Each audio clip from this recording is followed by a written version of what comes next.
बकरी चतुर बकरी और 7 जंगलों का सफर। एक लंबी और जादुई कहानी। भाग एक गांव की बकरी। बहुत समय पहले की बात है। उत्तर भारत के एक छोटे से गांव हरिपुर में एक गरीब किसान हरिदास अपनी छोटी सी झोपड़ी में अपनी बकरी बिंदु के साथ रहता था। बिंदु साधारण बकरी नहीं थी, वह बहुत चतुर, समझदार और बोलने वाली बकरी थी। लेकिन ये बात सिर्फ किसान को ही पता थी। हरिदास उसे अपने बच्चों जैसा प्यार करता था और हमेशा कहता, बिंदु तू ही मेरा सहारा है। गांव के लोग हंसते, पर हरिदास की बकरी दिन में 4-5 लीटर दूध देती, लकड़ी लाने में मदद करती और सबसे बड़ी बात, खतरे को पहले ही भाग जाती थी।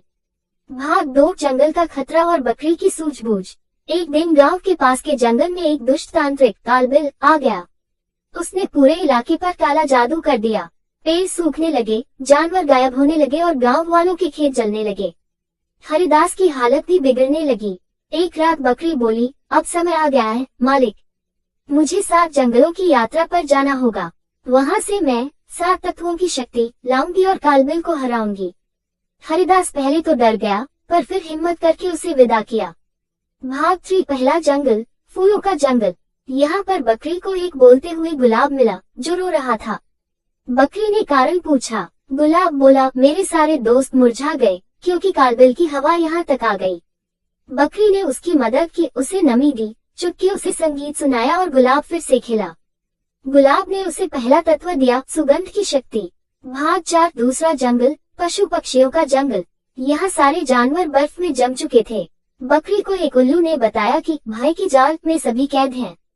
बकरी ने अपनी बुद्धि से वहां के तालाब का तापमान बढ़ाया और जानवरों को बचाया। उल्लू ने उसे दिया आवाज की शक्ति।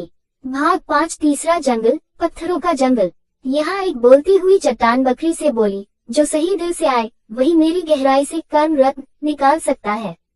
बकरी ने 3 दिन उपवास कर ध्यान किया। चट्टान पिघली और उसे मिला धैर्य का रत्न। भाग 6 चौथा जंगल, आग का जंगल। यहाँ बकरी को चारों ओर आग ही आग दिखी। वहाँ एक नागराज मिला जो तांत्रिक के अधीन था। बकरी ने उसे सच्चाई सुनाई और उसे उसका बचपन याद दिलाया। नागराज जाग गया और उसे मिला रक्षक अग्नि। भाग 7 पांचवा जंगल, पानी का जंगल। यहाँ सब पानी में डूबा था। बकरी तैर नहीं सकती थी, पर उसने मछलियों से दोस्ती की। मछलियों ने उसे अपनी पीठ पर बिठा जंगल पार कराया। इनाम में उसे मिला निर्भयता की मोहर। भाग 8 छठा जंगल, अंधकार का जंगल। यहाँ कोई दिशा नहीं थी। बकरी आंख बंद कर चलती रही। उसकी नीयत साफ थी और तभी एक प्रकाशपुंज प्रकट हुआ, एक जादुई हिरण, जिसने उसे दिया सत्य की लौ।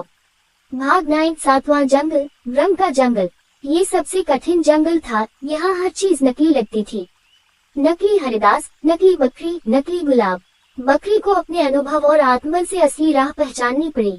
अंत में उसे मिला विवेक का पताका। भाग 10 अंतिम संग्राम, कालबिल बनाम बकरी। बकरी जब 7 तत्वों के साथ वापस गांव लौटी तो कालबिल ने हमला कर दिया। पर बकरी अब कोई साधारण जानवर नहीं थी। उसने सुगंध से वातावरण पवित्र किया, आवाज से लोगों को जगाया, धैर्य से सभी को एकजुट किया, अग्नि से रक्षक दीवार बनाए, निर्भयता से सभी जानवर लड़ने को तैयार हुए, सत्य से कालबिल की असली पहचान उजागर की और अंत में विवेक से उस पर ऐसी चाल चली कि कालबिल भाग खड़ा हुआ। भाग 11 गांव का उत्सव और बकरी का सम्मान। हरिदास दौड़ता हुआ बकरी से लिपट गया। गांव वालों ने बकरी को ग्राम रक्षक देवी घोषित कर दिया। अब हर साल बकरी उत्सव मनाया जाने लगा। चिन्ह, चमकता सितारा सीख, मॉरल ऑफ द स्टोरी। जानवर भी इंसान से ज्यादा समझदार हो सकते हैं। सत्य, धैर्य और बुद्धिमत्ता से सबसे बड़ा राक्षस भी हार जाता है। एक छोटा प्राणी भी बड़ा परिवर्तन ला सकता है। मूर्ख साधु और ठाट। एक बार की बात है, किसी गांव के मंदिर में देव शर्मा नाम का एक प्रतिष्ठित साधु रहता था। गांव में सभी लोग उनका सम्मान करते थे। उसे अपने भक्तों से दान में तरह तरह के वस्त्र, उपहार, खाद्य सामग्री और पैसे मिलते थे। उन वस्त्रों को बेचकर साधु ने काफी धन जमा कर लिया था। साधु कभी किसी पर विश्वास नहीं करता था और हमेशा अपने धन की सुरक्षा के लिए चिंतित रहता था।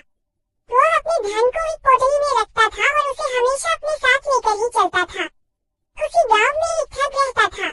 बहुत दिनों से उसकी नजर साधु के धन पर थी। ठग हमेशा साधु का पीछा किया करता था, लेकिन साधु उस बच्ची को कभी अपने से अलग नहीं होने देता। आखिरकार उस ठग ने एक छात्र का वेश धारण किया और उस साधु के पास गया। उसने साधु से मिन्नत की कि वह उसे अपना शिष्य बना ले, क्योंकि वह ज्ञान प्राप्त करना चाहता था। साधु तैयार हो गया और इस तरह से वह ठग साधु के साथ ही मंदिर में रहने लगा। ठग मंदिर की साफ सफाई से लेकर अन्य सभी कार्य भी करता था और ठग ने साधु की खूब सेवा की और जल्दी ही उसका विश्वास पात्र बन गया। एक दिन साधु को पास के गांव में एक अनुष्ठान के लिए आमंत्रित किया गया। साधु ने वह आमंत्रण स्वीकार किया और निश्चित दिन साधु अपने शिष्य के साथ अनुष्ठान में भाग लेने के लिए निकल पड़ा। रास्ते में एक